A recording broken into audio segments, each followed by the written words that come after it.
Hello guys, स्वागत है आप सभी का एक और न्यू वीडियो में। और आज मैं आपके लिए लेकर आया हूँ एक ऐसी मांगा जो है खतरनाक, खौफनाक और खुराफात ब्रूटलिज्म से भरी हुई। कहानी की शुरुआत में ह्यूमन स्कल्स के ढेर पर हमें एक कोट बताया जाता है, हम सभी में दूसरों की बदकिस्मती को सहने की काफी ताकत होती है। और अगले सीन में हम देखते हैं एक बदकिस्मत लड़की को, बेचारी का पैर एक बेयर ट्रैप में फंस गया था। वो डेस्परेशन के मारे चिल्लाने लगती है कि आखिर तुम लोग मुझे जाने क्यों नहीं देते। अब ये जिन लोगों की बात कर रही है उन्होंने ही ये ट्रैप लगाया है ताकि ये भाग ना सके। वो कहती है कि मैं काफी दूर तक आ चुकी हूँ और मंजिल बस मेरे सामने ही है। तभी हम देखते हैं समंदर को और उसमें चल रही एक बड़ी सी बोट को। इट मीन्स कि ये लड़की एक आइलैंड पर ट्रैप है, एप्स्टीन वाला नहीं, दूसरा वाला। वो पूरी उम्मीद के साथ रोते हुए उसी बोट को देख रही थी। तभी उसके पीछे एक मोटा सा आदमी आता है जिसके हाथ में होता है मशाटी और थोबड़े पर पहना होता है पिगी मास्क, नकली वाला नहीं, असली स्किन वाला। लड़की उसे देखकर काफी ज्यादा डर जाती है क्योंकि शायद इसी से वो बचकर भाग रही थी। वो गुस्से में उसे घूरता है और अगले ही पल अपनी मशाटी उसके ऊपर चला देता है। लड़की बचने के लिए अपने हाथ आगे करती है एंड खचैक, भाई उंगलियां उड़ा दी उसने।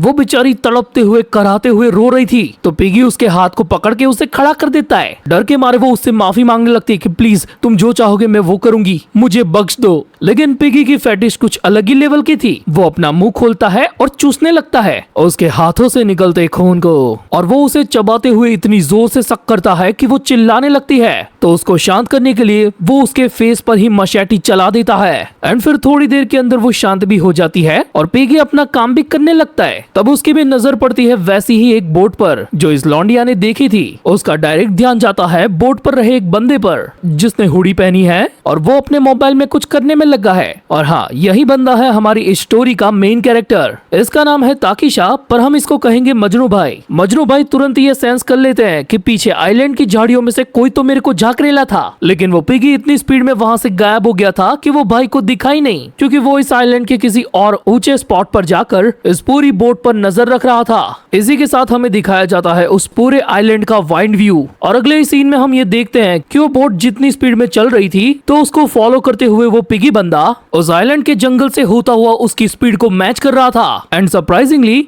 ये चीज मजनू भाई को भी फील होती है कि कोई तो साला पीछा कर रहा है हमारा। तभी उसकी फ्रेंड फूजी उससे पूछती है कि आखिर तू वहाँ पर क्या कर रहा है। मजनू कहता है कि यार मेरे को ऐसा लगता है कि उस सामने वाले आइलैंड से कोई हमको देख रहा है। ये सुन के फूजी की आंखें चमक जाती है, उसे लगता है कि कोई हॉट बंदा होगा 69 सिक्स पैक वाला। तो दोनों मिलकर उसकी तलाशी करने लगते हैं। तभी उनके पीछे से कुराकी नाम की एक भड़वी बोलती है कि क्या वो भूत है। उसका ध्यान अब भी अपनी किताब में था और वो बोल रही थी कि उस आइलैंड पर जो भी लोग रहते थे वो शायद उनकी आत्मा होंगी। अब इस चीज को इतना माइंड मत करना कि मैं किसी भी कैरेक्टर को इतना ब्रूटली रोस्ट कर देता हूँ, बिकॉज मांगा में आगे चल के इनके साथ जो होगा ना वो इससे भी बुरा है। I mean, हद से ज्यादा बुरा। तुम्हें इंसानों की वो असलियत और वो फितरत दिखेगी जो तुम्हारे सामने तो हमेशा से अच्छे दिखते थे, लेकिन वक्त आने पर और जरूरत बदलने पर वो क्या बन सकते हैं वही चीज इसमें प्रॉपरली दिखाई गई है। हम देखते हैं कि कुराकी अपनी भूतों वाली बातों को कंटिन्यू करती है तो मजनू भाई उसको हिलाकर इल्यूजन से बाहर निकालते हैं कि साली क्या कर रही है तू, इधर बीच समंदर में फट रही है हमारी। तभी अचानक से कुराकी को उल्टी आने लगती है, जिसे करने वो साइड पर जाती है तो मजनू और फूजी उसके पास जाते हैं। तभी बकरा दाढ़ी वाला एक स्टड लौंडा चिल्लाता है कि सालो बोट को गंदी मत करना मेरे,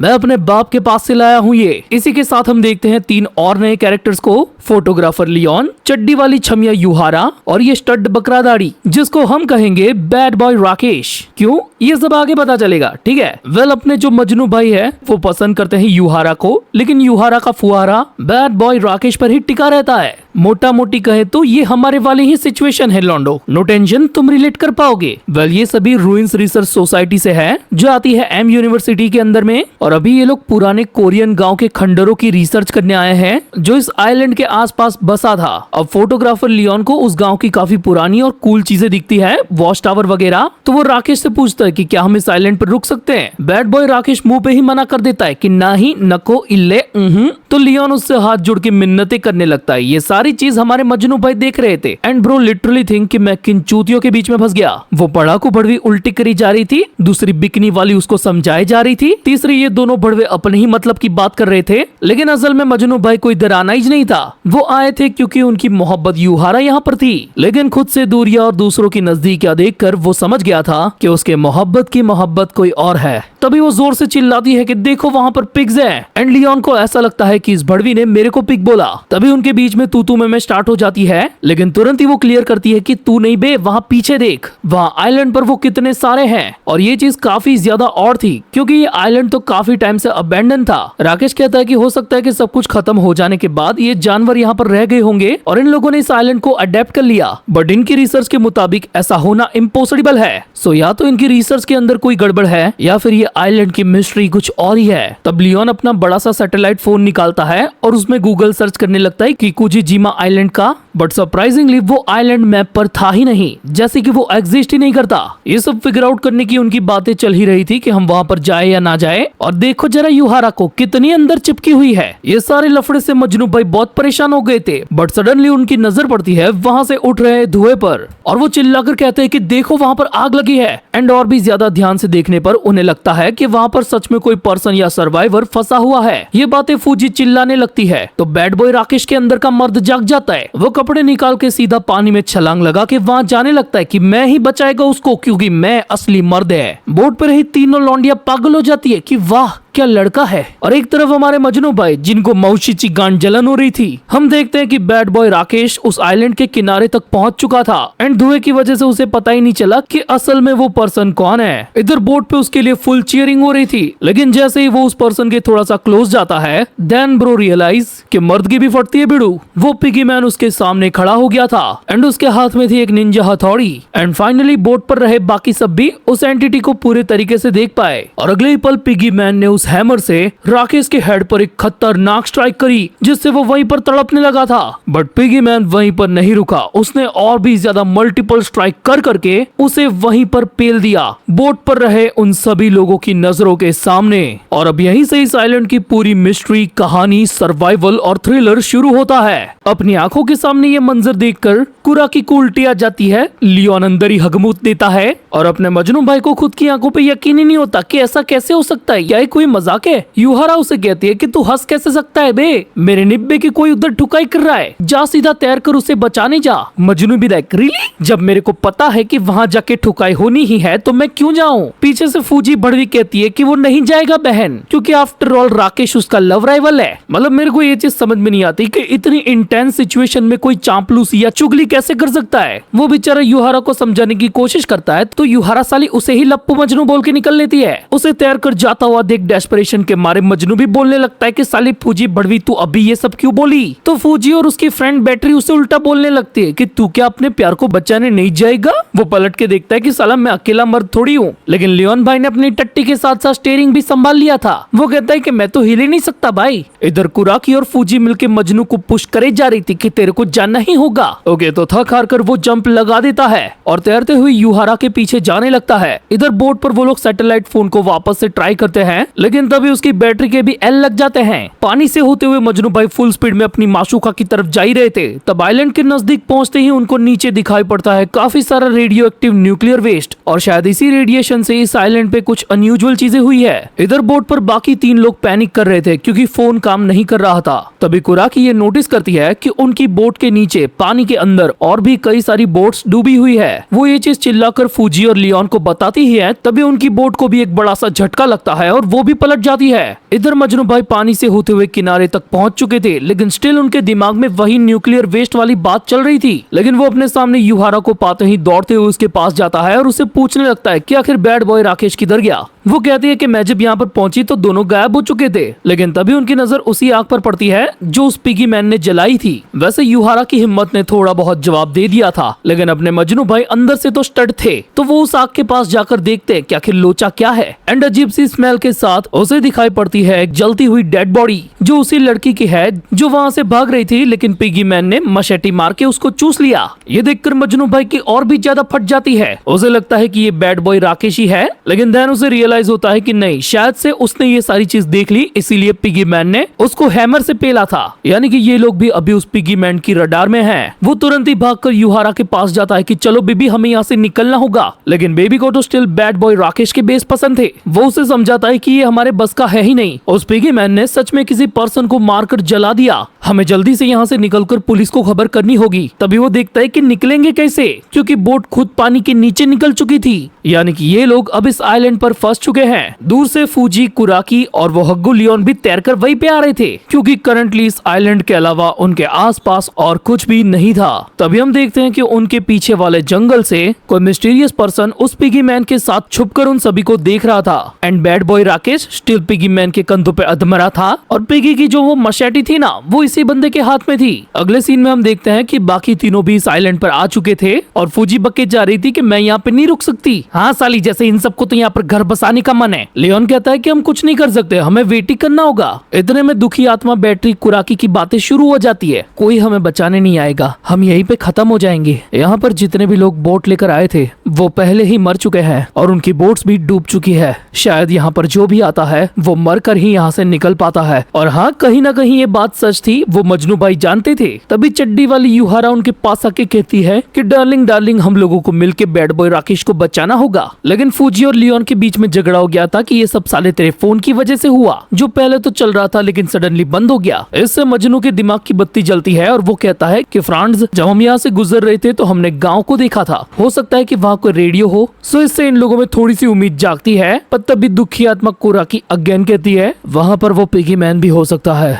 उस गांव तक हम जंगल से होते हुए ही जा सकते हैं और ऐसा करने में खतरा बहुत ही ज्यादा है। तो हाँ, इस दुखी आत्मा की बातों से वापस से सब लोग डर जाते हैं एंड मजनू भाई यही सोचने लगते हैं कि अब मैं आगे इनको क्या बताऊं कि जिस जगह पर हम ऑलरेडी रुके हुए हैं वहाँ पर न्यूक्लियर वेस्ट है। अगर मैंने अभी ये बोला तो ये बैटरी साली और इन लोगों को डरा देगी और पैनिक मच जाएगा। उतने में ही पीछे से चड्डी वाली युवारा बोलती है, चलो हम सबको मेरे माल बैड बॉय राकेश को बचाने जाना होगा। उसका प्लान ये होता है कि रात हो जाएगी तो हम लोग सुमड़ी में निकल लेंगे और वो पिगी मैन हमको पकड़ ही नहीं पाएगा। और वैसे भी वो अकेला है, हम लोग ज्यादा है। सच में यार, मजनू भाई के लिए ना मेरे को बुरा लग रहा है। प्यार ना शक्ल देख कर नहीं, अकल देख कर करना चाहिए। अब ऑब्वियसली ये लोग मौत के मुंह में जाना नहीं चाहते, लेकिन हमारे लौंडे के दिमाग में होता है कि अगर यहाँ से निकलना है तो कुछ तो एक्सप्लोर करना ही होगा। सो टेक्निकली युहारा की बात थोड़ी तो सही है और वो साली अकेले जंगल में निकल भी पड़ती है। मजनू भी लाइक कि मेरे प्यार की तो साला कोई इज्जत ही नहीं है, उसको बैड बॉय राकेश की ही पड़ी है। फिर वो लोग भी उसके पीछे पीछे जाने लगते हैं और अगले सीन में हमें पता चलता है कि पूरी टोली जंगल के बीचों बीच पहुंच चुकी है।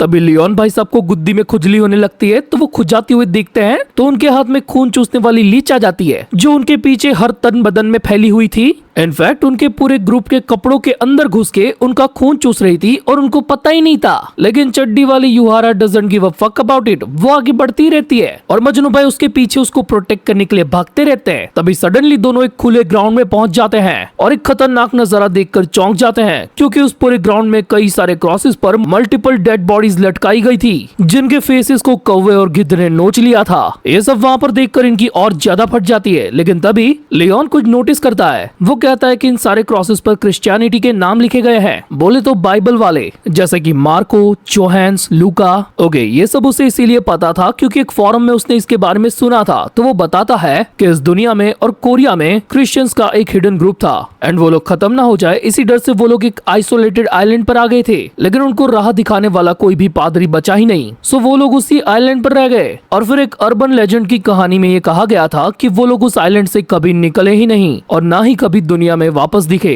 क्योंकि उस आइलैंड पर कैनिबल्स थे जो ह्यूमंस को खाते थे। अबे साले, तो तू कहना क्या चाहता है कि ये वही आइलैंड है जहाँ पर हम लोग आ गए हैं? तो लियोन कहता है कि हाँ भाई, बिल्कुल हम एक ऐसी जगह पर है जहाँ कोई भी रूल्स काम नहीं करेंगे, यानी कि हमारे लग गए। तभी युहारा की नजर पड़ती है क्रॉस पर लटके जिंदा पतली कमर वाले इंसान पर, जिसकी वैसे तो हड्डियां निकली हुई थी लेकिन एज सच उसकी बॉडी पर कोई इंजरीज वगैरह नहीं थी। तभी सडनली वो अपनी एक आंख खोल के युहारा को ही घूरने लगता है और साले के मुंह पे अजीब से ही खुशी होती है। उसको डरता हुआ देख बाकी सबकी नजर भी उस बंदे पे पड़ जाती है और वो लटका हुआ पतली कमर वहीं पे रोने लगता है कि तुम लोग उसके साथ तो नहीं मिले हुए ना, तुम सब इस आइलैंड से तो नहीं लगते। फिर खुद ही छूट के नीचे गिर पड़ता है। वो नीचे आकर थोड़ा बहुत पैनिक करता है और उन सबको थैंक यू कहता है उसकी जान बचाने के लिए और साथ ही रिक्वेस्ट करता है कि अगर तुम्हारे पास कोई बोट है तो प्लीज मेरे को दे दो, अपन को इधर से निकलने का है। बट देन इन सब से उसको पता चलता है कि ये लोग खुद ही इधर अटके हुए हैं। लियोन उससे बताता है कि हम यूनिवर्सिटी के स्टूडेंट है, रिसर्च पर्पस के चलते यहाँ पर आए थे और फंस गए। और इस बातों के दौरान ना युहारा को उस बंदे पे शक होने लगता है, क्योंकि उसकी बॉडी पर एक भी स्क्रैच या फिर चोट का निशान नहीं था।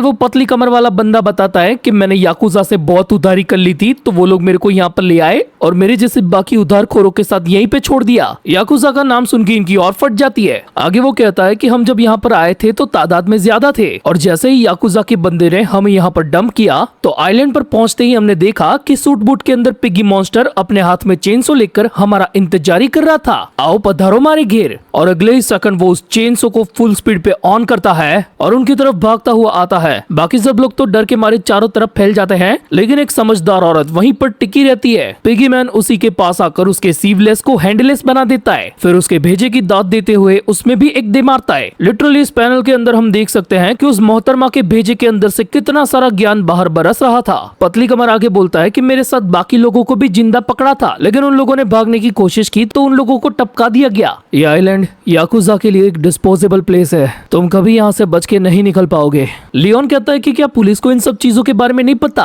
तो वो कहता है कि अगर पुलिस को पता भी होता ना, तब भी वो लोग हमें यहाँ पर बचाने नहीं आएंगे। जो भी लोग गवर्नमेंट और बड़े बिजनेस के लिए खतरा है, उनको यहीं पर लाकर डंप किया जाता है। सो बेसिकली ये जिंदा इंसानों की कचरा पेटी है, जिसकी एग्जिस्टेंस को सीक्रेट रखा गया है और इसीलिए ये मैप पर नहीं दिखा था।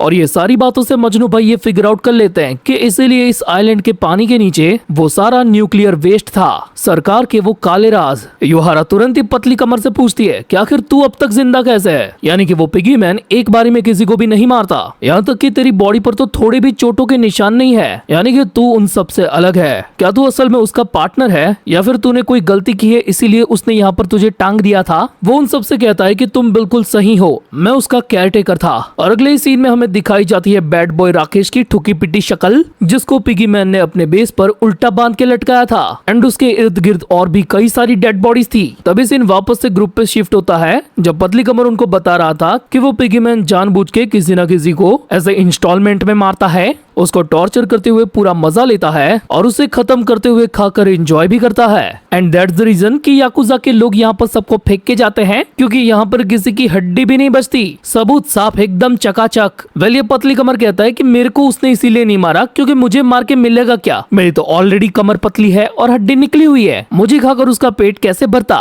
ये सारी बातें करते हुए चलते चलते युहारा पीछे एक ही चीज बड़बड़ाई जा रही थी कि वो जिंदा होगा, बैड बॉय राकेश जिंदा होगा। वेल ऐसे ही चलते चलते वो लोग फाइनली पहुंचते हैं गांव की एक डेस्टिनेशन पर, जो पूरी जगह उजड़ चुकी थी। वहाँ कई सारे घर तो थे, लेकिन काफी बद से बदतर टूटी फूटी हालत में। तभी पतली कमर देखता है कि रात होने वाली है और वो बोलता है कि ये काफी बुरी बात है। अगले सीन में हम देखते हैं कि वो लोग वहाँ पर कुछ सर्च वगैरह करते हैं, लेकिन उनके हाथ ज्यादा कुछ भी नहीं लगता।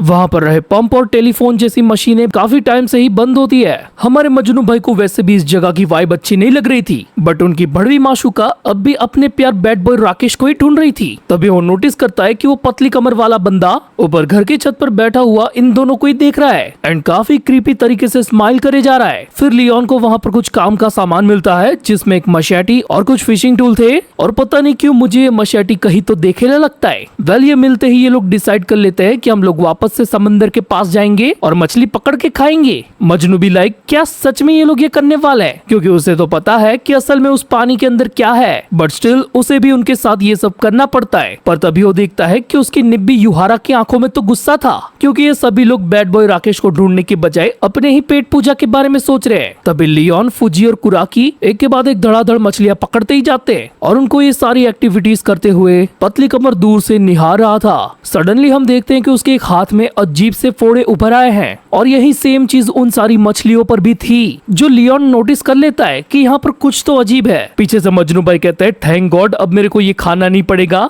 लेकिन तभी लियोन चाड़िया अपनी हवस भरी निगाहों के साथ कहता है कि चलो हम इसे खाएंगे। अबे कितने भूखे नंगे हैं ये लोग। रात होने तक हम लोग देखते हैं वो लोग उसी गांव वाली जगह पर आ गए हैं, और वहां से मिले बर्तन वगैरह में वो लोग उस मछली को पका के खाने लगते हैं। एंड सरप्राइजिंगली उनको ये वाले सी फूड का टेस्ट काफी अप्रतिम लगता है। वो खाना ठूसने के बाद उनकी परफेक्ट हालत देखकर हमारे मजनू भाई का भी मन कर जाता है कि चलो अपन भी एक दो निवाले खा लेता है, आखिर क्या ही हो जाएगा। लेकिन जैसे ही वो खाना खाने जाता है तभी उसके पीछे से से आवाज आती है, क्या इसका स्वाद बढ़िया है? वेल ये आवाज होती है उस पतली कमर वाले बंदे की, जिसे देखते ही हमारे मजनू भाई का ध्यान सीधा उसके हाथ पर जाता है, क्योंकि वो काफी अजीब तरीके से बड़ा हो चुका था। वो पूछता है, अंकल ये क्या, पूरे साल की मुट्ठी आज ही मार ली? लेकिन वो पतली कमर अज्ञान से पूछ रहा था, क्या वो मछली अच्छी लगी तुम्हें? अब उसके टेस्ट के बारे में बताने पर वो ये चीज रिवील करता है, जो लोग पहले यहाँ पर थे उन्हें भी ये पसंद आया था। एक दिन ऐसी ही बहुत सारी अजीब मछलियाँ उन लोगों के हाथ भी लगी थी। उस वक्त पहले तो किसान पिग्स भी पाला करते थे, लेकिन वो अच्छे से ग्रो नहीं होते थे, तो थक हार कर उनके पास कोई चारा ही नहीं बचा बजाय इन मछलियों के। जैसे ही उन लोगों ने ये खाया, उसके बाद वो लोग बीमार हो गए और एक एक करके मरने लगे। लेकिन कुछ थे जो उस पूरी घटना को सरवाइव कर गए और बन गए सुपर ह्यूमंस। ये बोलते हुए वो अजीब तरीके से हंसने लगता है एंड इसी के साथ उसकी पूरी बॉडी पर वही फोड़े वाली चीजें उभरने लगती है। वो चिल्ला के कहता है कि हम लोग चूजन वन है, ये सब ऊपर वाले की मर्जी से ही हो रहा है। एंड उसकी ये क्रीपी हंसी और हरकतें देखकर मजनू भाई का पूरा ग्रुप ही डर जाता है कि साला ये क्या कर रहा है। वो अचानक से अपनी उसी हालत के अंदर घुटनों के बल नीचे गिर पड़ता है, तो लियोन तुरंत ही उसे संभालने उसके पास जाता है। बट देन ब्रो रियलाइज कि समहाउ उस पतली कमर वाले की बॉडी अचानक ही नॉर्मल हो चुकी है, साले के मसल्स तक निकल आए हैं और वो तुरंत ही अपने एक ही हाथ से लियोन की नाक खींच के उखाड़ देता है। लिटरली उस पूरी चीज को मजनू भाई अपनी आंखों से लाइव देखते कि साला उस पतली कमर वाले के 8 pack abs, traps, bicep, tricep सब कुछ आ चुका है। और तभी सडनली उसके पीछे अपीयर होता है वो पिगी मैन और बोलता है, चलिए शुरू करते हैं पापा। क्या मतलब ये जो पतली कमर अभी बॉडी बिल्डर बन चुका है वो इस पिगी मैन का बाप है? और जो उसने सुपर ह्यूमंस वाली वो कहानी सुनाई, क्या वो सच है? इसी के साथ इस कहानी का वॉल्यूम 1 यहाँ पर खत्म होता है, काफी सारे नए लफड़े और मिस्ट्रीज की शुरुआत करते हुए कि आखिर इस फ्रैंकन आइलैंड की मिट्टी में और कितने राज दफन है, एंड क्या इन बाप बेटे के अलावा इस आइलैंड पर और कोई फैमिली मेंबर मौजूद है या फिर कोई ऐसा क्रीचर जिसकी अब तक किसी ने कल्पना भी ना की हो। वेल वीडियो पसंद आई हो तो प्लीज इसे जल्दी से लाइक कर देना। हम एम करते हैं अभी के लिए सिर्फ 1000 लाइक का, और बहुत ही जल्द मैं इसका सेकंड पार्ट भी लेकर आऊंगा। तब तक के लिए जय